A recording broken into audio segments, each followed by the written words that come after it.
Welcome to Your Family Dog, a podcast dedicated to helping families love living with dogs. Hi, and welcome back to Your Family Dog.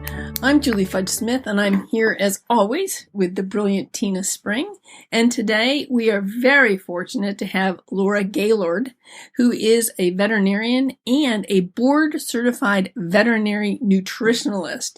So we have great questions for her on pet nutrition, as well as we are very excited that she was introduced to us by Ryan Yamka, who's been on Your Family Dog, and we certainly think that if he thinks she's wonderful, we are going to think she's wonderful too. She has a very special interest in homemade diet formulation, whole foods, sports nutrition, wellness and integrative medicine, senior care, Western veterinary herbal therapies, and supplements to support optimal health. She's a full veterinarian and a specialist in nutrition, which there's not very many, I don't think, in this country. So yay, she has a company called Whole Pet Provisions, where she does online consultations with people and with you and your veterinarian. And we're hoping she'll talk to us a little bit about that. And with that, thank you so much for joining us today, Dr. Gaylord. And Tina, you are up with the first question. Welcome to the Your Family Dog podcast, where we just add letters and odd pronunciations randomly to keep the listener on their toes. So I believe you're a nutritionist. Not really correct. Sure what a nutritionalist is. And Ryan, I've heard that before. And Ryan Yamka probably loves the shout out. Thank you. I love you. You're smart and pretty. Apparently, I'm not. I'm too old to be pretty, and I'm pretty sure you just pointed out that I'm not smart. So it's not about being smart. It's that Ohio accent. That's what it is. To be fair, there are broadcasters, on our house. They come from the Midwest because we have the clearest accent. So, there you go. I can play both sides here because I grew up in Wisconsin, but now I live in the South. So right. I have heard people say nutritionalist before, but it is nutritionist. Yes. So we're really excited to have you here, Dr. Gaylord. So y'all, we've been emailing with Dr. Gaylord for months because she's so busy. She doesn't have time for us. So we're really grateful that she'll be here today and help us. So we were talking a little bit before we hit the record button that families sometimes get pinched a little bit between like the mass marketing that happens in the marketplace, but wanting to do really well by their animals and keep them healthy and feed them well. Like we talked about with Dr. Karen Becker, like having a very long life and then awfully ill and dead quickly, but having a good, long, healthy life. And maybe they're a veterinarian who doesn't have a ton of specialty in nutrition and is recommending things that maybe are contrary to what they read in other sourcing. So we're super excited to have you here because I think you're probably beautifully positioned where you can help families have a good idea on how to navigate all of that, because nutrition becomes really controversial. So if you had a new family you were talking to who are like, we want to do it great, where do you have them begin? Well, we have a really good, honest discussion about maybe what their goals are and what they want to achieve, with feeding, how they want to feed their pet, but also realistically what they can achieve in their home with their schedule, with their financial situation. I mean, all those things are relevant because, we do have a wide spectrum of food choices now. And through my nutrition consulting practice, I formulate a lot of homemade diets for clients, and I love doing that. So I'm a little biased because that's one of my passions, is to make that happen for people, to give them that option. But I also understand that it's not practical for a lot of people as well, and maybe they need some kind of balance. And so I try to approach it non-judgmentally with them and say, look, let's talk about what options you have and what you want to achieve and what's doable for you. And maybe the compromise is some combination of things that we put together. And so I think that's all very possible. We can do it a lot of different ways and still get really good results for our pets. I love that answer because I think, I know in behavior consulting, I do a lot of, we're going to screw it up a little bit better every time, right? And if it's slow progress toward success, I'll celebrate all that progress over perfection. I do think, especially for parents, there's a tremendous amount of pressure to do everything perfect. And that I just don't think that's reasonable. Like, I don't think that's attainable. So what's one simple thing families could do to improve we're going to choose dogs because we're a dog podcast, but to improve their dog's nutrition? Well, so I think there is a big move towards trying to include more of like fresh food forms in their diet and maybe more variety as well. And I think, key steps there are maybe starting with that mindset when they're young.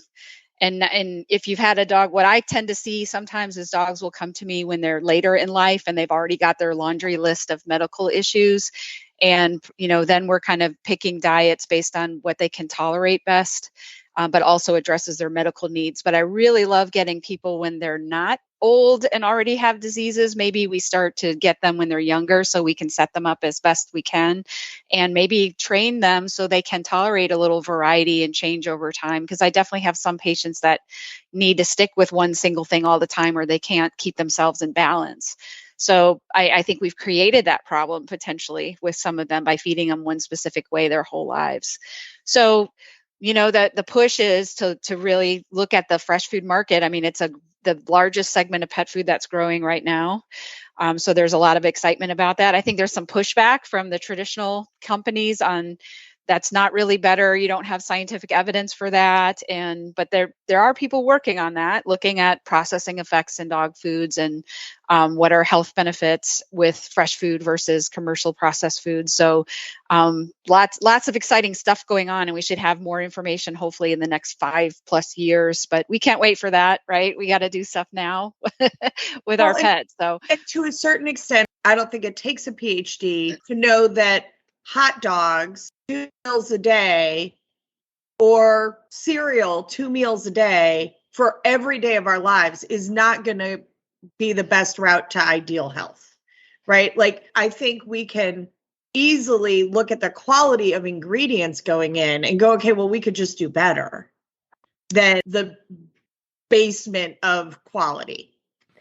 Right. I think, ingredient lists are exceedingly hard to interpret now. And I'm sure you all know this too, that there's so much manipulation that goes on into what it turns out to say. So you don't really quite know, what chicken means because there's so many versions of chicken that it could be really good quality chicken. It could be really poor quality chicken with all kinds of stuff blended in, and it's still allowed to be called chicken. So you lose control of that, in food forms and there's a lack of transparency a lot of times with pet food companies and labeling.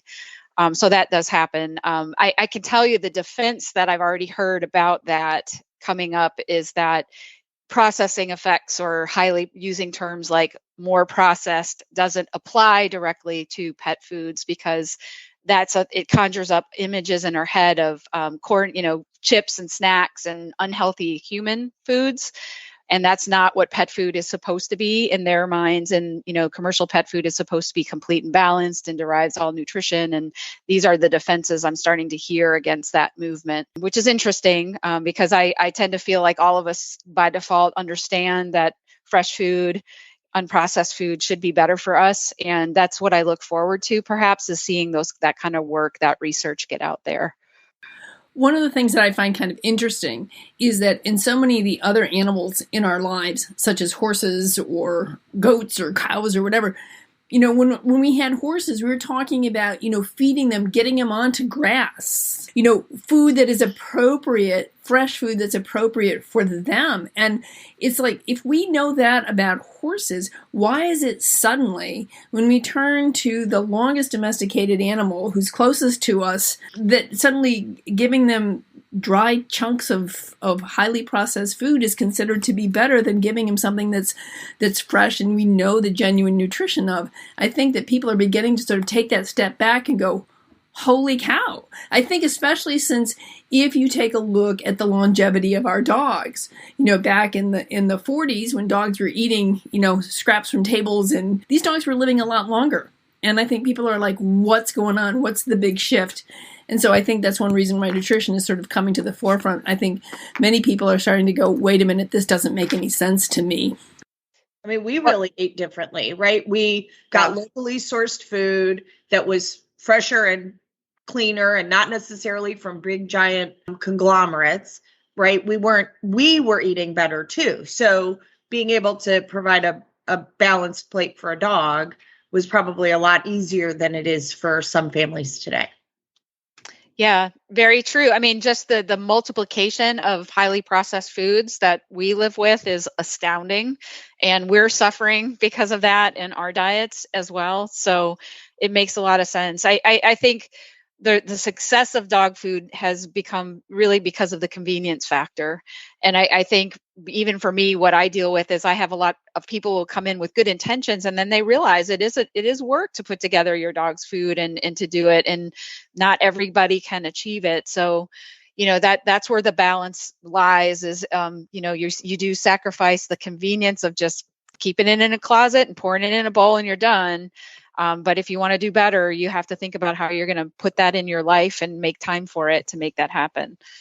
Oh, I think you're so right. It's funny we should happen to have you on today because yesterday was my grocery shop and make the dogs meatballs day. And so I went to the grocery store probably around 11, 12 o'clock. I was done making all these meatballs that include all kinds of fresh vegetables and so on and so forth. I wrapped up around 4:30. So, it was basically 4.5 hours. Now, the number of meatballs I made will last for a good 2 weeks or so. But nonetheless, I knew that I had to commit an entire afternoon to that. And tomorrow afternoon, it's making the chicken slurry that I put on their food in the morning. They get meatballs at night and chicken stuff in the morning. And so that's another, I've got to go get my chicken livers today. But I've just decided that, I've sort of dedicated myself to that. And I am fortunate that I have the time to be able to do that. And the willingness. I know that for a lot of my clients, they're very busy. Families are busy these days.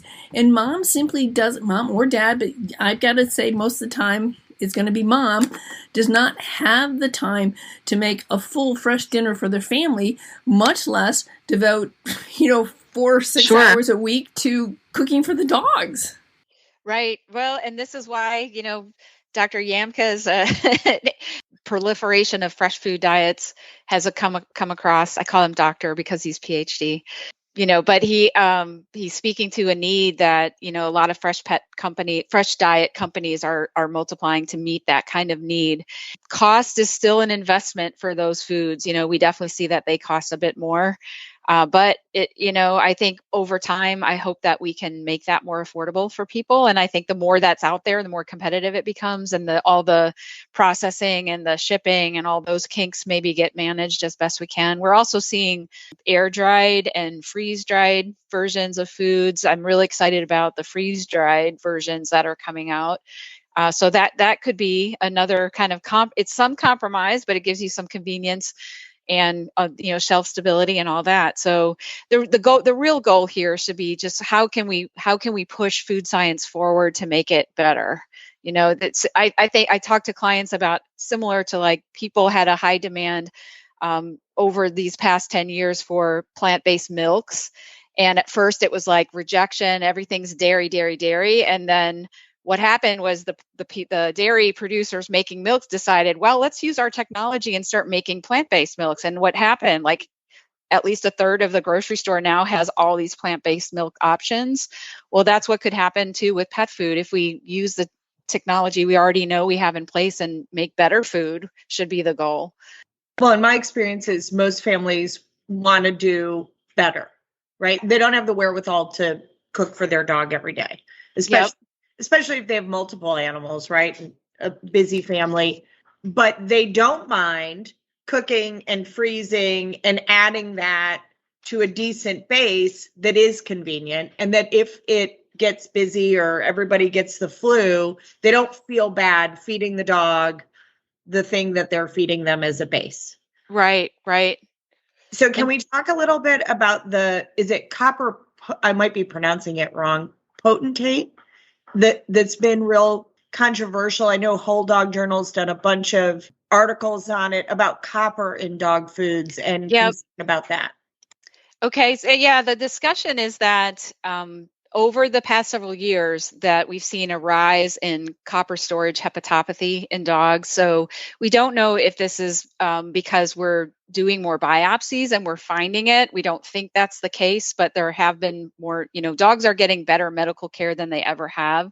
So one argument is we're doing more biopsies. We're picking it up more often, whereas it could have been lingering there. But also that's probably not the case because we think that environmentally copper has been rising in the environment. So what happens is you have animals on pasture, we have potentially environmental runoff that happens with our, development of societies, and cows grazing pasture land might take in more copper and concentrate it in organs, especially the liver.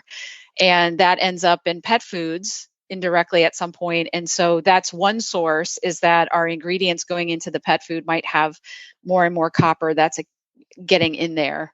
Okay, but what also happened is that several years ago, they switched over the type of copper supplementation form that they were using. So it used to be an oxide form, which is not as bioavailable, to now we use very bioavailable types of supplements and pet foods, and those are going to be absorbed better. And so what's happened is we think that is making it more absorbable, so dogs are getting more in, and then in some cases probably there are dogs that are genetically better at absorbing it and maybe not as good as at eliminating it, and they might start to accumulate this. And there's definitely some breeds that are genetically prone to copper storage hepatopathies, and they are thought to actually have a defect in how they excrete and eliminate copper from the liver. So that would be our Labrador Retrievers, our Bedlington Terriers, some of those breeds.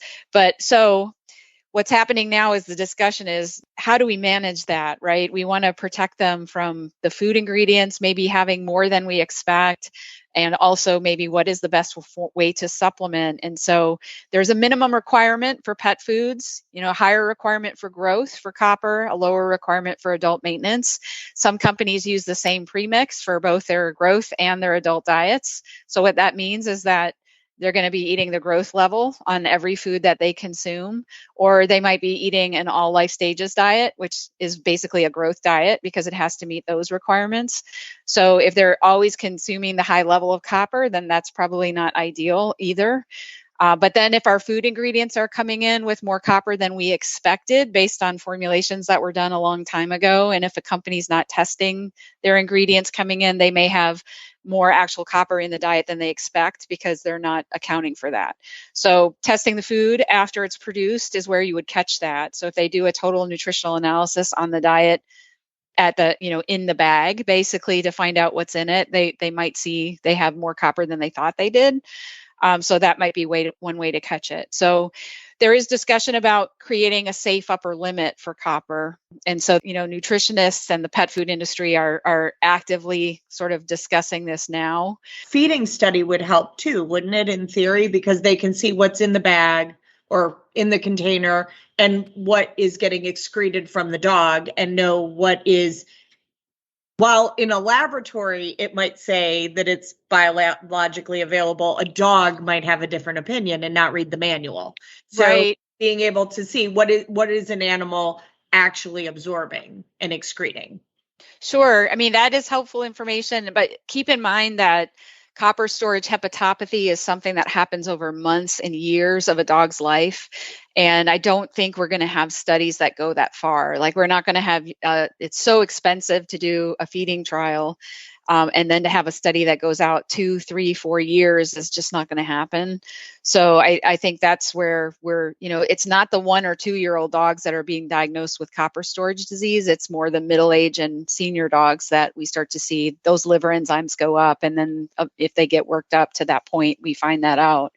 So, yeah, and I think also part of that discussion is, do we lower the minimum requirement for copper? But lowering the minimum is not going to fix an excess, right? I mean, because they're, and if they're still using one premix for growth and the rest of their diets, then you're going to have, on the average, a higher level coming in from that food all the time.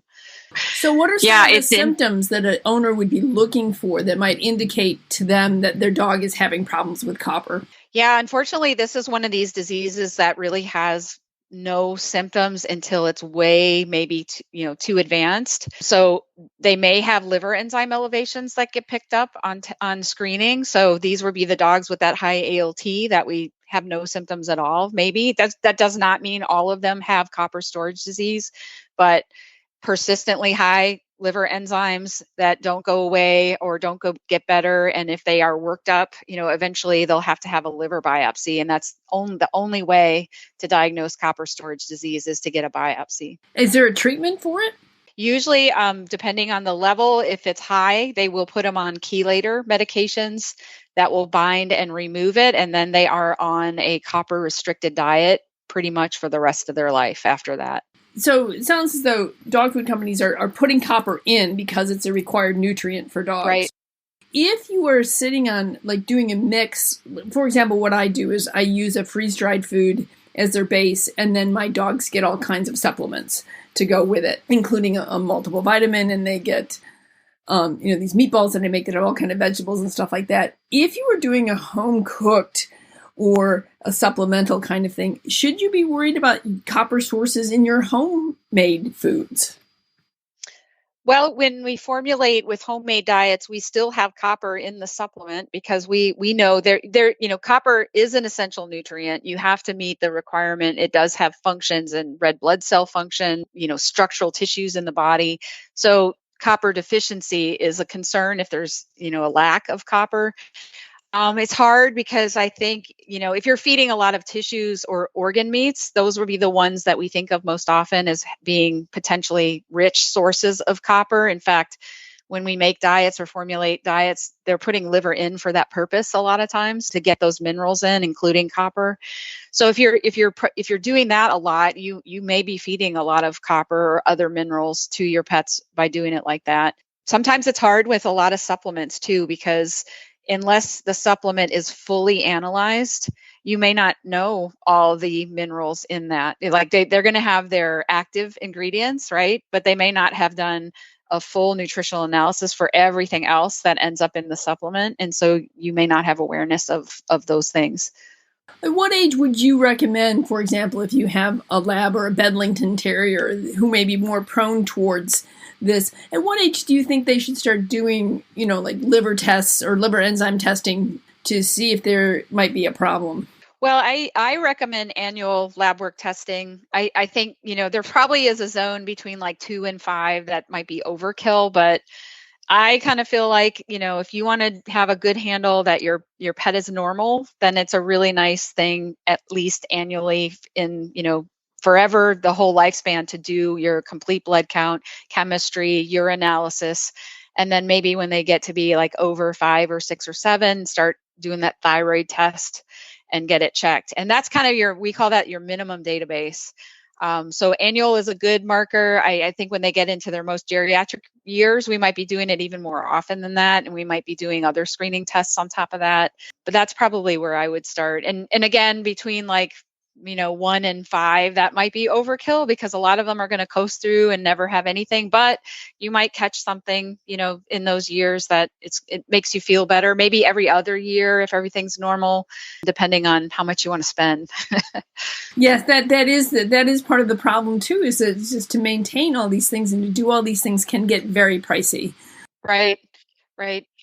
I mean, think about when you go to the doctor, what do you get done every year? And we live a whole heck of a lot longer than our pets. We usually have lab tests done once a year. Yeah. Well, with for example, with my dog, my Zuzu, who's a flat-coated retriever, she turned 7 this year. And I've actually had blood work done on her every 6 months for the last 3 years because at one point she tested positive for Lyme disease. And so we need to stay on top of that because if she were to catch it again, this is not something that leaves her system. Right. So I figure if we're drawing blood, we might as well do the whole shebang every 6 months because that way I'm going to be on top of any changes that are going to happen. So I haven't done that with my other dog, Clementine, the Clumber Spaniel, because she's only 3 and hasn't needed hasn't shown, well, she causes all kinds of problems, but not nutritional ones. So I think that a lot of it is just, what's the risk factor for your dog on different levels. And for Zuzu, the risk factor is for Lyme disease. So I might as well, since we're doing it. And besides that, I get a discount if I do a full blood panel. So, there's that. Make sure you do urine in there too. And the Clumber gets her labs done when she tries to murder herself.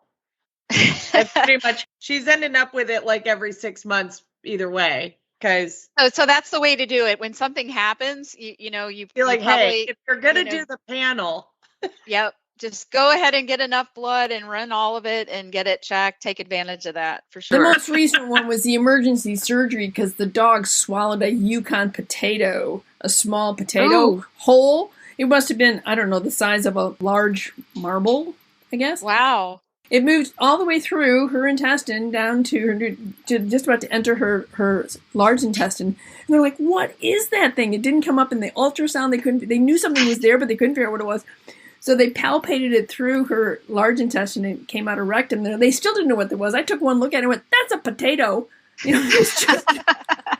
She thought that was food, even though it was raw, I guess. She swallowed a whole raw. It must have been, like I said, I don't know, maybe an inch and a half. Anyway, this is Clementine.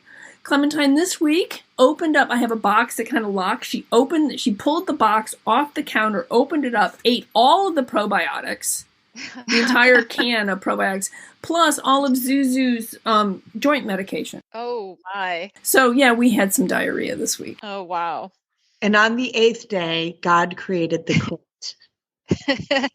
But her joints felt great, right? Yes, she's very bendy.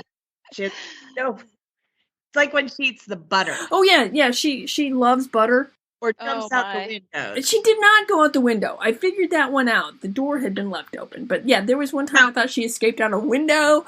Clumbers are a little bit of an adventure. This is why Clumbers are not popular. Naughty dogs. Not with uptight people anyway. Like if you're type A, Clumber is not for you. You have to have some squiggly line or it's not going to be enjoyable. So Dr. Gaylord, are there some good resources? I know in your case, your nutrition services are only available by veterinary referral, right? So that means bunches of people whose vets are like, just feed blah, blah, blah, are probably not going to be super willing to go, yes, we would like to talk to a veterinary nutritionist. And most people don't want to fight with their vet, frankly. I mean, I could make an argument they should do, but are there some other really great resources that you can direct families to that are easy for a dog you're getting that new dog, you want to do well by them, you want to try to stave off some problems? Are there some good resources of where people can get information relatively easily that helps them begin this journey? Well, I mean, the first thing I would say to you is that anyone out there can reach out to our website and request a consultation. So you don't have to ask your veterinarian first. You can reach out to us and say you're interested in it.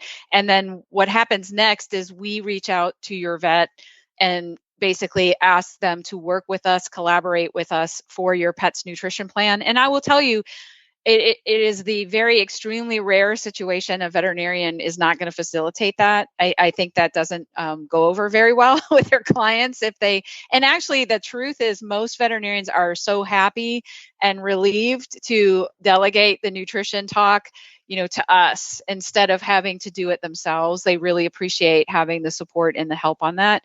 So I would tell you, working with a nutritionist and most other nutritionists doing what I do, there isn't that many of us out there. That is true, but there's a few of us, and you can find us on the American College of Veterinary Nutrition website. So if one doesn't have availability for a while, then you can try another one. Most of us, you can contact us directly, and then we can tell you if we can work with you and how long it will take. So know that, definitely nutrition is complicated. And I would say that there isn't a really great website that puts together all of the food options. It seems that they're swayed versus one side or the other side and what they give you information on. So if it's a website that is mostly geared towards dry kibble and canned foods, then those are going to be the foods that you're maybe directed towards. And then there's, of course, the others that are directed towards the other side of that, if it's fresh diets, unprocessed diets. So it's hard to find one that combines all the options in a very fair, unbiased way. I would be, to tell you the honest truth about that. If you want to make your own diet and you don't have the resources to get a veterinary nutritionist, then I encourage you to look at Balance It website. And I will send my clients there, and you can create a recipe that'll facilitate supplements with Balance It supplements. I've been recommending that to people constantly. I actually get quite a few people who come to me making their own food. And I'm like, I think that's a great idea. Just run it through this website and make sure that the recipe that you got does meet all of the dog's needs. Because these are all people who are very, very well-intentioned. They deeply love their dogs and would feel terrible if there was something they were missing because they didn't have that resource. So I recommend Balance It to a brother. It's a really great resource. Right. And right now, so the other point there is that homemade diets need to be balanced with supplements that are specifically made to balance homemade diets. And there really is only a handful of these, what we call all-in-one type supplements. So they're actually designed to balance a homemade diet for a dog or a cat. It is not sufficient to just add pet multivitamins that you buy. Those are all designed with the thought in mind that you're already feeding a complete and balanced commercial dog food. So if you add a pet multivitamin that wasn't designed for a homemade diet to that, it's going to be very low in its nutritional content. It's not going to have enough to balance the diet. And usually when people come to me and they have a list, and if they want me to even try to use theirs, it requires so much of that supplement that it's ridiculous. It's too much volume and it's not cost effective. So you really got to get a supplement made to balance a homemade diet when you're doing homemade food. That's fantastic. Thank you. And we will make sure that your website and the American College of Veterinary those people that do nutrition, I can't apparently say that word correctly. The nutrition people that are vets, okay? We'll put their website up there, and we'll also put Balance It up there as well, because those will be 3 websites that people will be able to at least get started on this. So, Dr. Gaylord, see, I said that right, Tina. You all right? Is there anything that you would really like to say to our listeners about dog nutrition, or especially that they may not have thought of, or that you find is a common question or problem, or something that you want to get out there, any information in particular you'd like to get out to our audience? Gosh, there's so much to talk about, right? Well, we're happy to have you back. That's part of why, we've talked to Dr. Yamka. It's why we're talking to you, is because I do think there's not a lot of consumer being able to bump up against a nutritionist to get the information. And so it's like a game of telephone. Yeah. The veterinarian, and the veterinarian's lovely. They're very well intentioned, but they can't stay on top of it all either. They're exhausted and learning new things all the time. So honestly, this is such a basically big deal. I mean, it's in that base hierarchy of needs that it's something that people really want to learn about and kind of bump their heads trying to do it. Right. I think I would remind everyone, I think veterinarians, they all have your best intentions in mind, and it's true that when we, or even me, when I went through veterinary school, we had some nutrition exposure, but it has gotten a whole lot better over the last 10 plus years as well. We do have, and that's part of our mission as part of the College of Veterinary Nutrition, is that we want to make that better, because we hear that too, and it's our jobs to be the educators and to get veterinarians educated and exposed to nutrition science. So that has gotten a lot better, but I think a lot of veterinarians avoid the conversation still with their clients because there's so much passion and opinion, and it's like religion and politics at this point, that can be a very heated discussion. But yet I do hear that, pet owners want their veterinarians' input.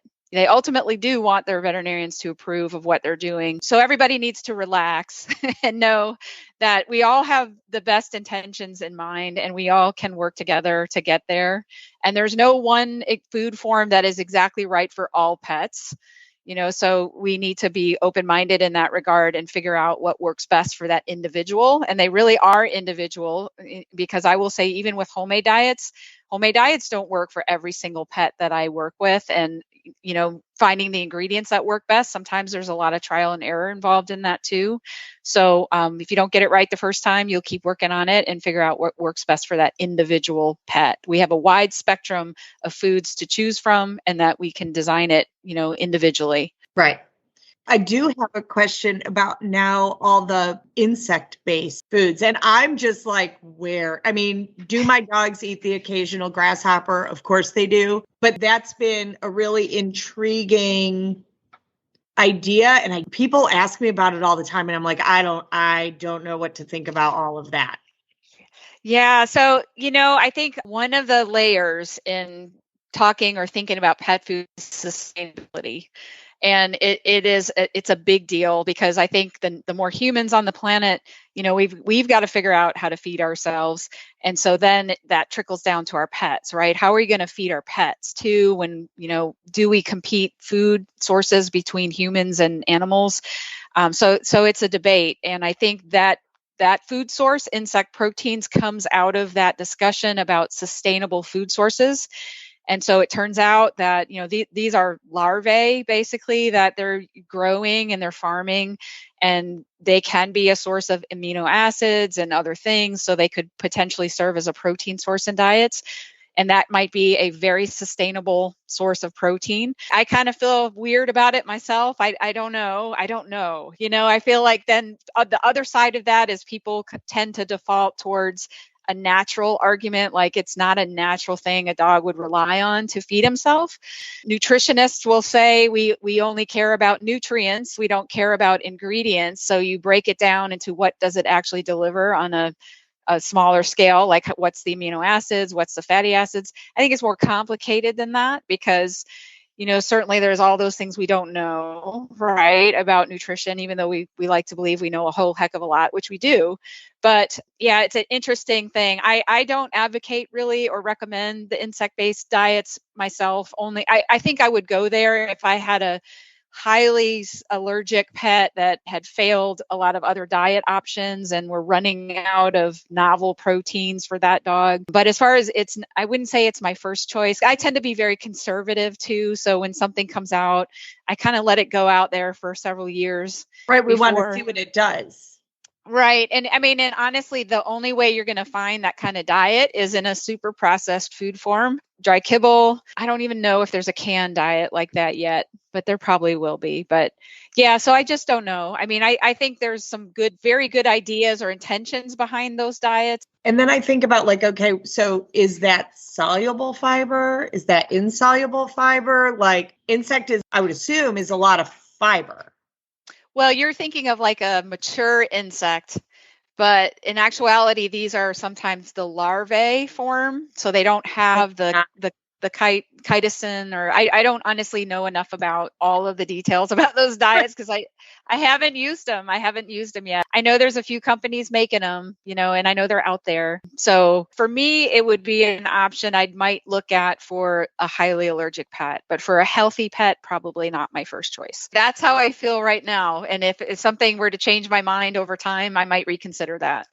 So are there some diagnoses that dogs consistently get that are like no-brainers that they should contact you to get support because you can likely really help? Wow, I think nutrition can help everything, right? That's my answer to that. It's hard for me to say. There are definitely some diets that don't exist that we formulate homemade for. So a renal diet that's low in fat, a ultra low fat diet for, patients that have refractory hyperlipidemia or protein losing enteropathy with lymphangiectasia, we can formulate ultra low fat diets that don't exist commercially. So those two are probably the ones that I say you really need a homemade diet. A super novel protein limited ingredient diet that has no, added ingredients like preservatives and so forth. You need a super limited ingredient diet. Those are ones that would be, our realm as well. Sometimes we have to do food testing as far as like testing basic ingredients to build a diet. I think that works great for homemade diets. So we might test one protein and one carb, and then we kind of build a diet over time.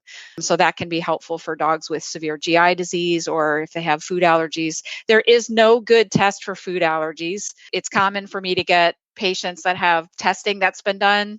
None of the testing for food allergies are considered to be super accurate. And I know that probably upsets a lot of people because they've spent money on those. But as of right now, we still don't feel like they do a very good job.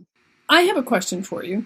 Do you help people whose dogs have behavior problems? Can you help them with nutrition? There is recently some publications looking at different strategies with diet. I don't think we have all the answers to that yet, is the honest truth. I mean, there's been some work with different types of amino acids or with tryptophan in the diet, different protein levels, use of medium chain triglycerides to influence behavior. So there's been some ideas, but I think behavior is really tough. I mean, I think it's really truly the realm of the behaviorist more so. And I mean, the diet needs to be a balanced diet appropriate for that pet. I know nutritional deficiencies sometimes are speculated on with behavior concerns, but there's a lot of question marks with nutrition there still that haven't been worked out.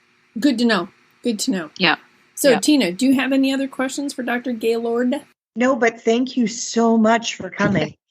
And Sure. And we would love to have you back. Like, we get questions all the time. So yeah. Okay. Well, happy to do so anytime. Thank you so much. It really felt like I learned a lot, and we hope our listeners did too. And certainly thank you for taking time out of your very busy schedule to spend some time with us. Okay. Wonderful. Nice to meet you guys too. Super. We'll see you all next time on Your Family Dog. Thanks for listening to Your Family Dog. Got questions? Interesting ideas? Visit www.yourfamilydogpodcast.com to share your thoughts.